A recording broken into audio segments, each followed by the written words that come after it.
আজ জানো তো দুপুরবেলা ভাইয়ের আবদারে বানিয়ে নিয়েছিলাম রুই মাছের কালিয়া।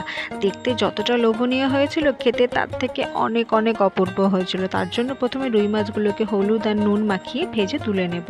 তারপর আদা রসুন কাঁচা লঙ্কা পেস্ট করে নেবো, আর একটা কড়াইতে সর্ষের তেল দিয়ে পেঁয়াজগুলো বেরেস্তার মতো করে ভেজে তুলে নেব। তারপর ওই পেঁয়াজ ভাজার তেলের মধ্যে একটা তেজপাতা আর গোটা গরম মশলা দিয়ে দেবো পেঁয়াজ বাটা, দিয়ে বেশ কিছুক্ষণ লাল লাল হওয়া পর্যন্ত ভেজে নেবো। এরপর দিয়ে দেবো আদা রসুন কাঁচা লঙ্কার পেস্ট। যতক্ষণ না কাঁচা গন্ধটা চলে যাচ্ছে ততক্ষণ ভালো করে কষিয়ে নেবো। এরপর দিয়ে দেবো হলুদ, নুন, জিরের গুঁড়ো, লঙ্কার গুঁড়ো, ধনের গুঁড়ো আর সামান্য একটু জল দিয়ে মশলাটাকে বেশ কিছুক্ষণ ধরে ভালো করে কষিয়ে নেব।